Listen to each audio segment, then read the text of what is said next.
Qu'est-ce qui vient à votre esprit quand vous pensez à l'adolescence? L'adolescence. J'imagine que certains parmi vous pensent au permis de conduire et au code de la route. Peut-être que d'autres pensent à leur première relation romantique, le stress, les déceptions, les joies et parfois les regrets. Peut-être que vous pensez au bac et aux heures que vous avez passées, ou non, en préparant cet examen. J'imagine que vous pensez peut-être aussi aux bêtises, ce que vous avez fait ou ce que vos amis ont fait qui était franchement débile. C'est pendant les années de notre jeunesse que nous avons tendance à faire des choses, comme vous dites en France, fun, ou de tenter nos amis à faire des choses un peu plus bêtes que nous le ferions. Quand j'étais adolescent, j'aimais jouer au paintball. Pour celles et ceux qui ne connaissent pas, le paintball, c'est un jeu extérieur dans lequel les adversaires s'affrontent à l'aide des pistolets projetant des billes de peinture. En tant que jeune homme, plein d'énergie, mais plutôt dépourvu de maturité, avec mes amis, on commençait chaque session de paintball en tirant chacun sur nos propres pieds dans le but d'éliminer la peur de se faire tirer dessus par l'autre équipe. Vous vous demandez si cela était douloureux? Sans surprise, la réponse était définitivement oui. Nous nous sommes fait des bleus aux pieds qui ont duré longtemps. C'était une action bête que j'ai faite en tant que jeune homme, plein d'énergie, mais sans sagesse. J'imagine qu'en réfléchissant à notre jeunesse, on pense aux bêtises que nous avons faites ou ce que nos amis ont fait. Pour vous qui participez à un groupe de maison, vous savez que la première question est souvent un brise-glace et je me permets de suggérer pour démarrer nos discussions cette semaine de discuter de la bêtise la plus rigolote que nous avons faite lors de notre adolescence. On peut rigoler en racontant l'histoire d'une bêtise de notre adolescence. Mais il faut admettre que ce n'est pas le cas où chaque bêtise commise durant notre jeunesse était insignifiante. C'est malheureusement le cas où certains adolescents font des graves bêtises, qui ont des conséquences catastrophiques et parfois destructives pour eux-mêmes ou d'autres personnes. Comme vous le savez, ce n'est pas exclusivement les adolescents qui prennent des mauvaises décisions, mais comme nous le lisons chaque jour dans les nouvelles, le monde est rempli de personnes qui ont pris des décisions destructives avec une absence de sagesse. Nous poursuivons aujourd'hui notre série à travers le livre des Proverbes, car nous avons chacun de nous besoin de la sagesse. La vie n'est pas toujours facile. On se trouve parfois face à une décision dont le bon choix n'est pas évident. Nous avons également besoin de chercher souvent la sagesse de Dieu afin de réussir la vie. Rappelons la définition que Florian a fournie il y a 2 semaines. La sagesse, c'est comprendre le monde afin de faire continuellement les bons choix et réussir sa vie. Je me permets de répéter cette définition. La sagesse, c'est comprendre le monde afin de faire continuellement les bons choix et réussir sa vie. Nous voulons tous faire des bons choix, n'est-ce pas? Nous voulons chacun de nous réussir dans la vie. Et le livre de Proverbes est dans la Bible pour nous donner la sagesse. Notre texte ce matin, Proverbes, chapitre 1, 8 à 19, est le début du partage de la sagesse. Le thème de ces versets est que la sagesse nous incite à éviter le mal, car le mal aboutit toujours à la destruction. La sagesse nous incite à éviter le mal, car le mal aboutit toujours à la destruction. Je vous invite à lire avec moi Proverbes, chapitre 1, à partir de verset 8 jusqu'au verset 19.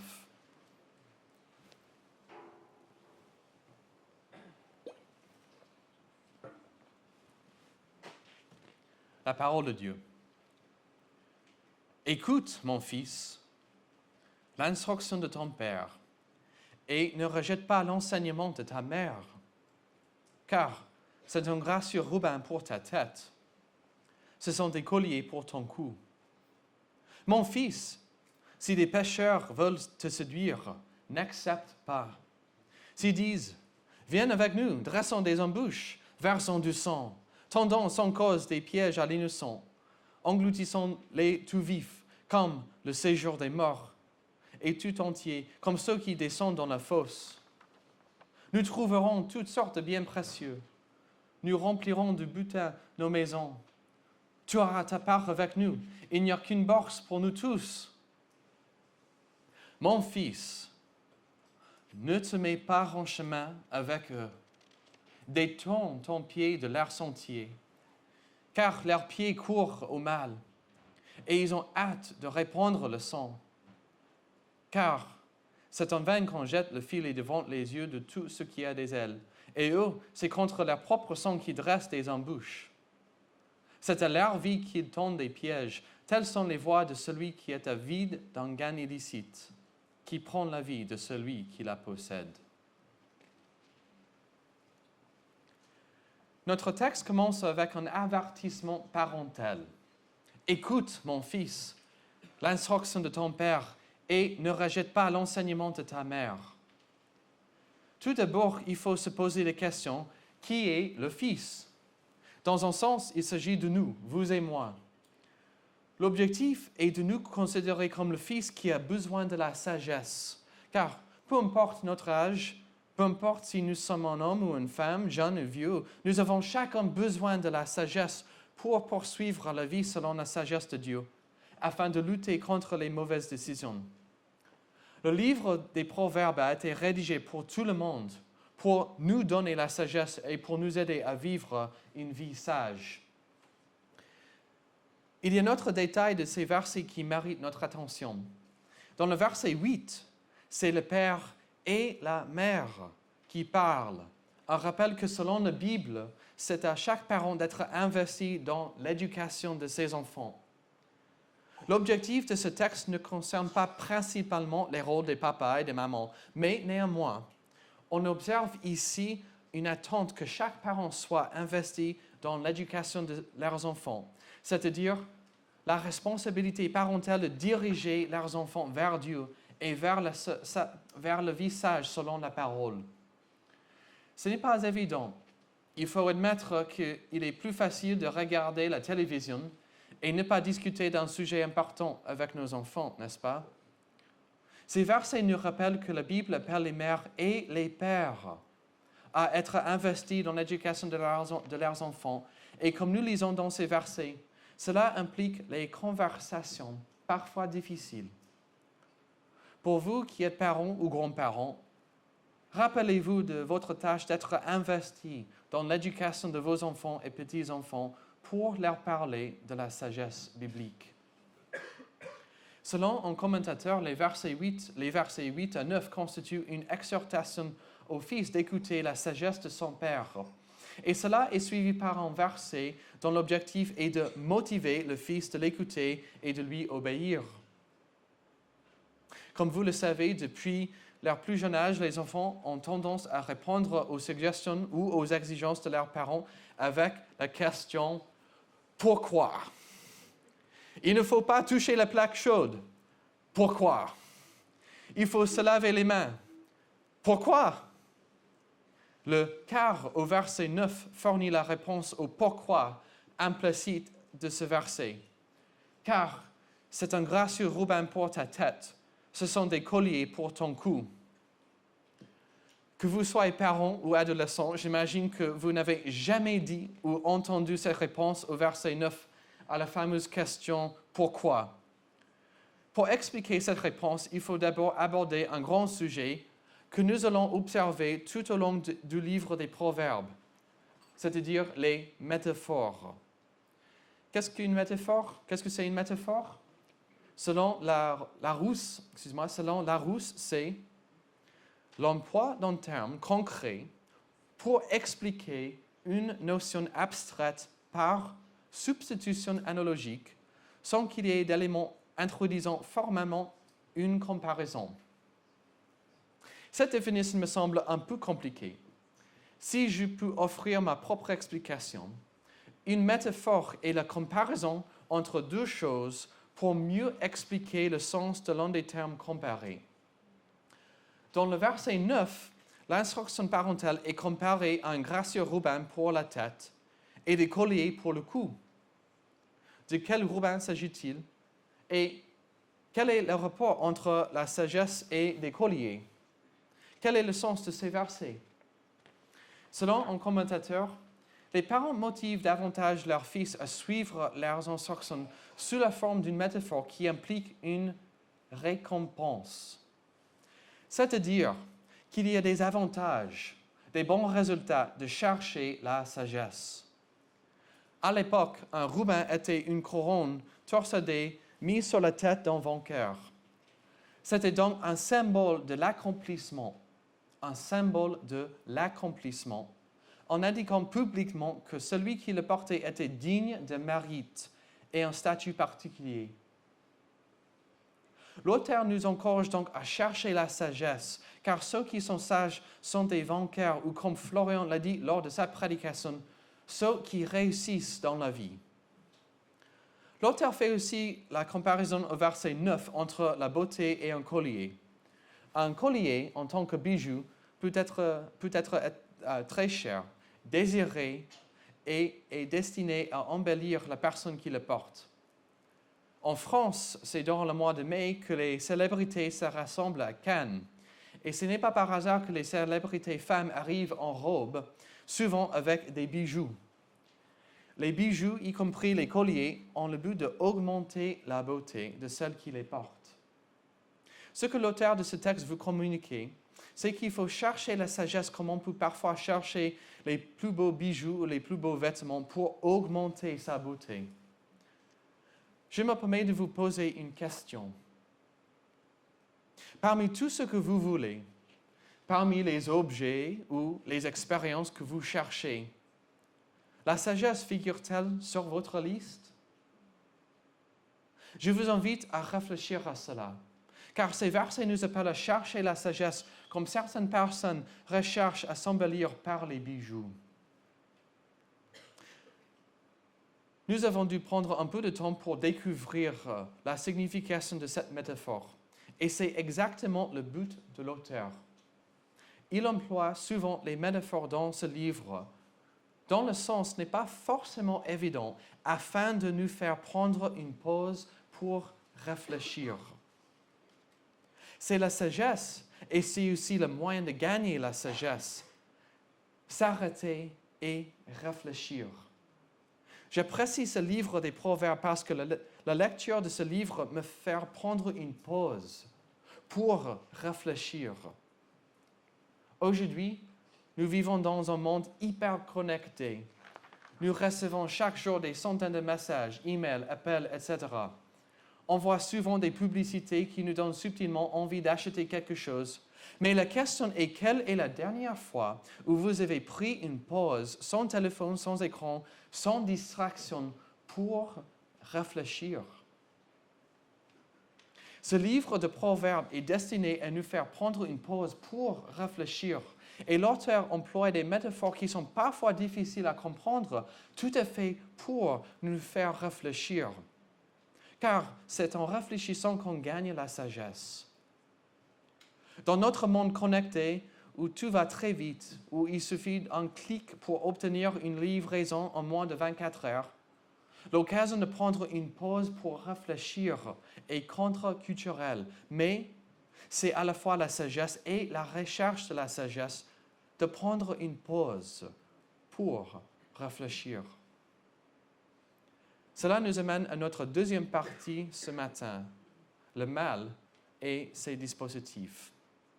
Le mal et ses dispositifs. Dans ces 4 versets, le Père parle à son Fils. Que lui dit-il? De quel sujet parle-t-il? Si vous avez l'occasion d'offrir votre sagesse à une jeune personne, de quoi discuteriez-vous? On lit dans les versets 10 au 14 le premier sujet que le Père aborde. Ne pas participer avec des mauvaises personnes à leurs activités pécheresses. Ne pas participer avec les mauvaises personnes à leurs activités pécheresses. Même si ce livre a été rédigé il y a longtemps, cela est un message pour nous tous. Peu importe notre âge, peu importe ce que nous faisons durant la semaine. Comme nous allons lire dans ces versets et dans tout le livre des Proverbes, il y a un rapport entre la sagesse et le péché. Le péché est nécessairement imprudent. La sagesse nous incite à éviter le mal, car le mal aboutit toujours à la destruction.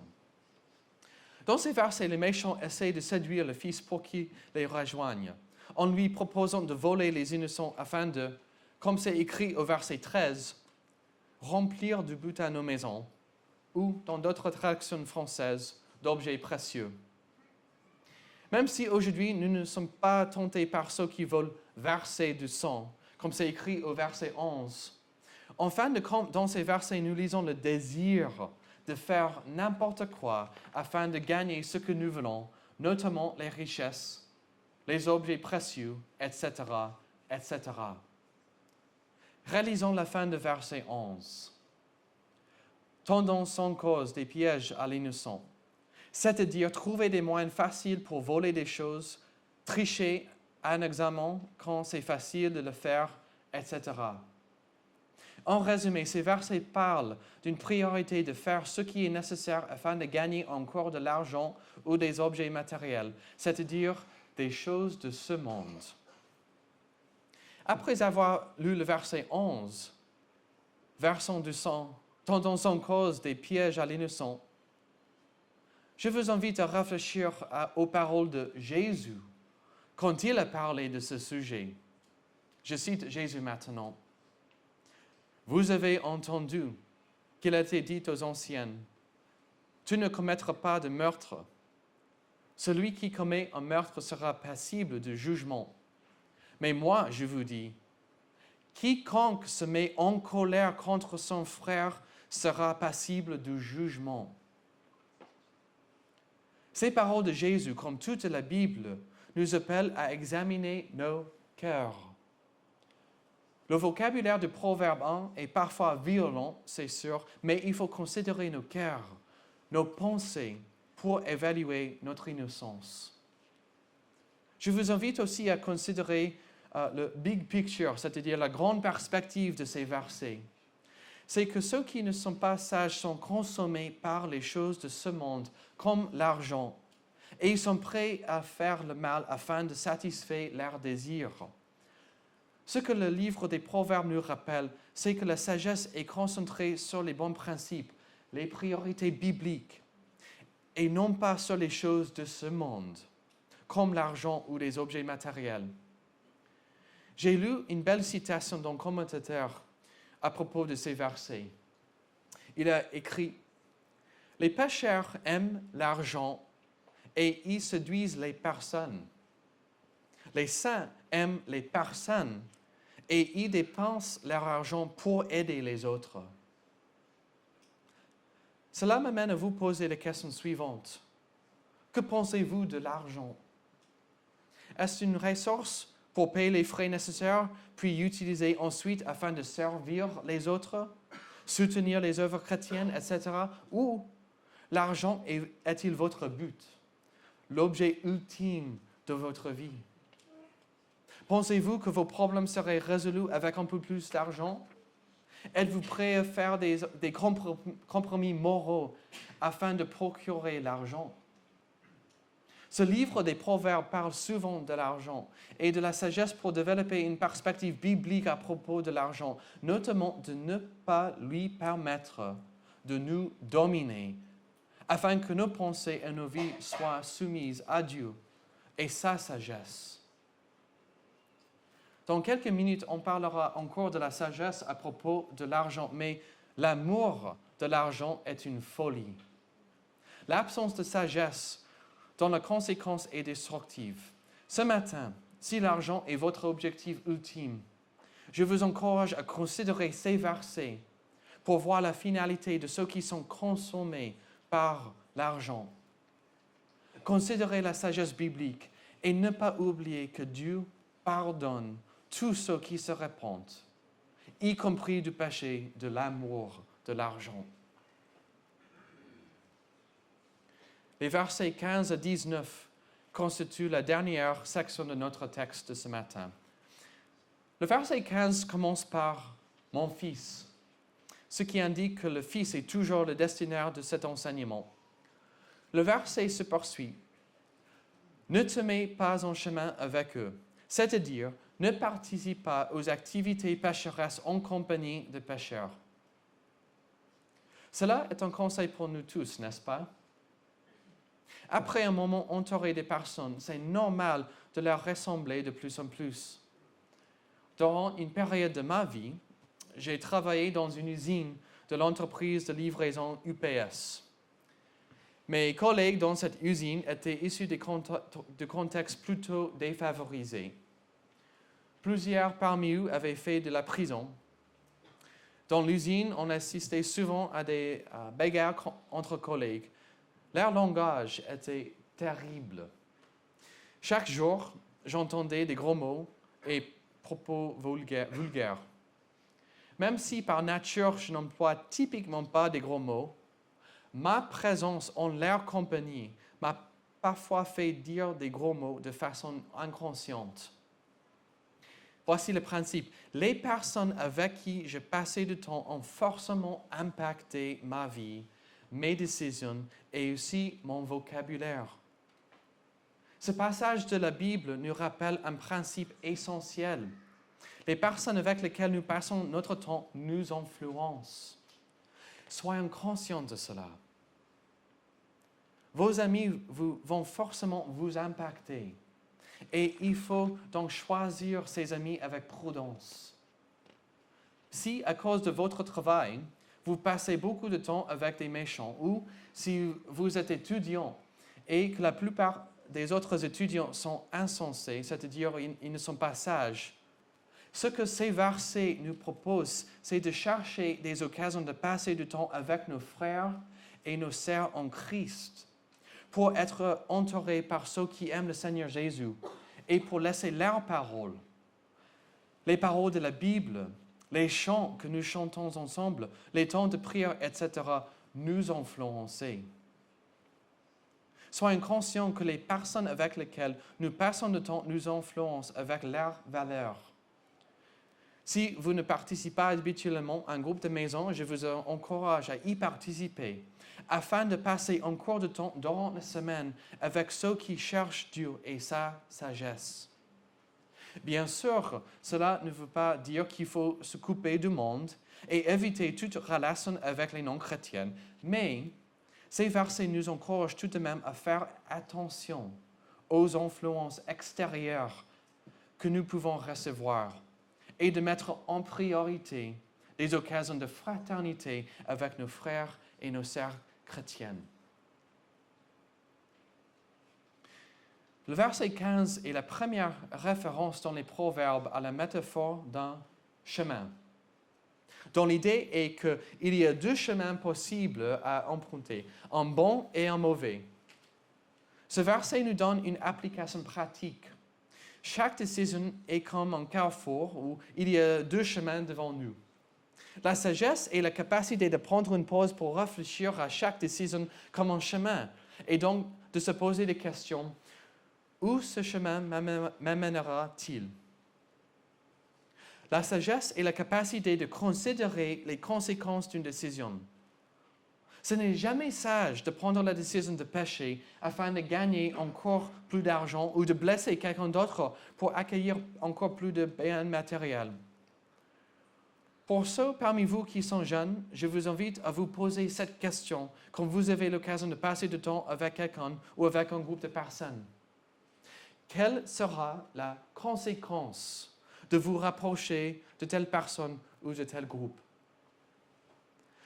Va-t-on m'inciter à pécher ou vais-je être encouragé? Ces versets nous invitent à considérer chaque décision comme étant un chemin et de réfléchir vers quelle direction, quelles conséquences le chemin nous amène. Il y a quelques minutes, j'ai dit que les proverbes sont pleins de métaphores destinées à nous faire réfléchir à la signification des mots et des images employées. Au verset 17, nous avons l'image de quelqu'un qui essaie d'attraper les oiseaux avec un filet. Avez-vous déjà essayé d'attraper un oiseau avec un filet? Les oiseaux sont très réactifs. Ils peuvent se tourner instantanément pour éviter n'importe quel obstacle, y compris un filet. C'est futile d'essayer d'attraper un oiseau avec un filet. Ça ne marchera jamais. Et c'est pareil pour ceux qui cherchent la satisfaction, les richesses, les moyens malhonnêtes. Ce que ces versets nous disent, c'est que ceux qui sont prêts à pécher pour trouver le plaisir, pour accueillir les choses de ce monde, ne vont jamais réussir. Ceux qui prennent des décisions insensées, sans sagesse, ceux qui pêchent pour poursuivre les désirs corrompus de leur cœur, ne vont jamais accueillir la paix, la satisfaction et la bonne vie que nous recherchons tous. Au contraire, le résultat de ceux qui emploient des moyens injustes pour chercher des choses de ce monde est bien écrit au verset 18. C'est contre leur propre sang qu'ils dressent des embûches. C'est à leur vie qui tend des pièges. Comme je l'ai déjà dit, ces versets nous rappellent que la sagesse consiste à résister, à poursuivre les trésors de ce monde. Ces versets du Proverbe 1, qui concernent les insensés, qui cherchent tout d'abord l'argent, correspondent à l'enseignement biblique que nous pouvons voir tout au long de la Bible. L'apôtre Paul écrit dans 1 Timothée 6, 10, dans le Nouveau Testament, il a écrit « Car l'amour de l'argent est la racine de tous les maux, et quelques-uns, pour s'y être adonnés, se sont égarés loin de la foi et se sont infligés à eux-mêmes bien des tourments. » On retrouve ici la même idée que dans notre texte, Proverbe 1. Ceux qui aiment l'argent, ceux qui aiment les choses de ce monde, ont un manque de sagesse et leur désir pour l'argent les incite à emprunter les mauvais chemins, ce qui va certainement aboutir à la destruction, comme c'est écrit au verset 19. Telles sont les voies de celui qui est avide d'un gain illicite, qui prend la vie de celui qui la possède. L'amour de l'argent, l'amour des choses de ce monde comme le succès, les possessions matérielles et des actions pécheresses n'aboutira jamais à une belle vie. Au contraire, une vie concentrée sur l'argent, sur les choses de ce monde, terminera forcément par la misère, la destruction. Je viens de faire référence à un verset du Nouveau Testament qui nous avertit de la folie d'aimer l'argent. Et il y a une autre référence du Nouveau Testament plus profonde qui concerne la folie de participer à ceux qui poursuivent le péché. On pense à Judas, l'apôtre qui a accompagné Jésus lors de son ministère, qui était témoin de ses miracles, qui a entendu ses enseignements, plein de sagesse pour réussir sa vie. On pourrait dire qu'en Jésus, la sagesse divine s'est fait chair. Jésus lui-même a parlé clairement de la sagesse et a vécu la vie la plus sage possible. Judas était témoin de tout ce que Jésus a dit et de tout ce qu'il a fait. Et je vous invite à écouter l'Évangile selon Matthieu pour y découvrir la décision la plus folle du monde. Je cite Matthieu maintenant. Alors, l'un des 12, appelé Judas Iscariote, alla vers les principaux sacrificateurs et dit « Que voulez-vous me donner? Et je vous le livrerai. » Et ils lui payèrent 30 pièces d'argent. Depuis ce moment, il cherchait une occasion favorable pour livrer Jésus. Comme nous le lisons plus tard dans les évangiles, Judas a identifié Jésus à ses ravisseurs par un baiser. Et plus tard, il s'est rendu compte de sa décision insensée. Je cite encore Matthieu. Alors Judas, qui l'avait livré, voyant qu'il était condamné, fut pris de remords et rapporta les 30 pièces d'argent aux principaux sacrificateurs et aux anciens en disant « J'ai péché en livrant le sang innocent. » Ils répondirent « Que nous importe? Cela te regarde. » Judas jeta les pièces d'argent dans le temple, se retira et alla se pendre. Nous observons la même folie dans la vie de Judas que dans les versets de Proverbe 1. Ceux qui prennent des décisions insensées, motivés par l'argent et les choses de ce monde, sont voués à la destruction. C'était la décision la plus folle de l'histoire de l'humanité de livrer Jésus. Il est Dieu lui-même qui est venu afin de communiquer le message de l'Évangile, à savoir se repentir de nos péchés, nos mauvaises décisions, nos actes contre la parole de Dieu et placer notre confiance en lui pour recevoir le pardon de Dieu. Ce que Judas a fait et ce que nous lisons dans Proverbe 1, verset 11. Viens avec nous, dressons des embûches, versons du sang, tendons en cause des pièges à l'innocent. Car Judas s'est joint à ceux qui ont dressé des embûches afin de verser le sang de Jésus sur la croix. Jésus était bien innocent. Est-ce que vous vous souvenez des paroles de Pilate, le chef de l'État, à l'occasion de la crucifixion de Jésus? Je cite encore Matthieu. « Je ne trouve rien de coupable en cet homme. » Au verset 12 de Proverbe 1, les méchants parlent de saisir quelqu'un d'innocent afin de l'engloutir comme le séjour des morts, comme ceux qui descendent dans la fosse. Et l'ironie de ces versets est que ceux qui sont méchants, motivés par la folie et le désir d'exploiter d'autres personnes, sont ceux qui, comme Judas, vont tout droit dans la fosse. Le message pour nous aujourd'hui est de ne pas prendre la même décision que Judas, c'est-à-dire de mettre en priorité l'argent au lieu de Jésus. La décision la plus sage du monde, c'est d'accepter Jésus, de lui obéir, de se tourner vers lui pour notre pardon. La folie, c'est de prendre la même décision que Judas ou des méchants dans Proverbe 1, à savoir chercher premièrement l'argent, les choses de ce monde et de pécher. Le message pour nous ce matin est de ne pas rejeter ou négliger Jésus pour l'argent ou quelque chose d'autre de ce monde. En conclusion, comme nous l'avons aussi dit, ces versets commencent avec le conseil partagé par un père et une mère.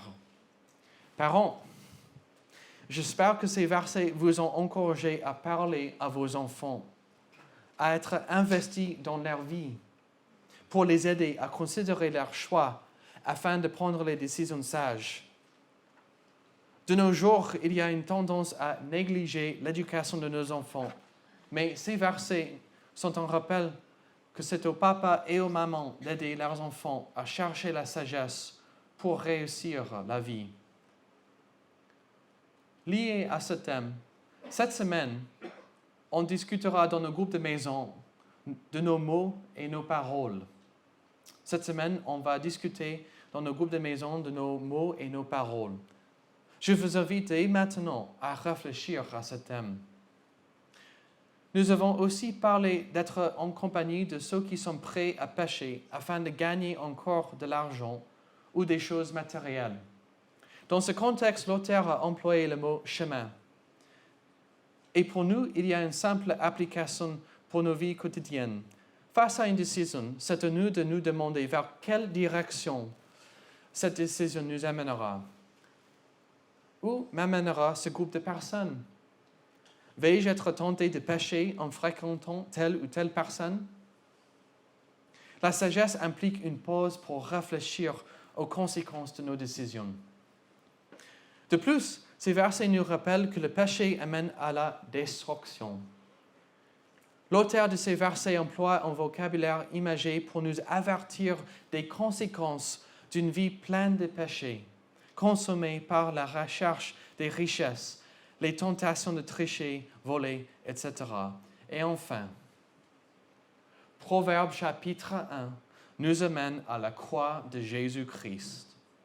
À la croix, Jésus, l'homme le plus sage, a été livré aux insensés pour le prix de 30 pièces d'argent, et cela il a subi pour nous, vous et moi, afin de nous pardonner.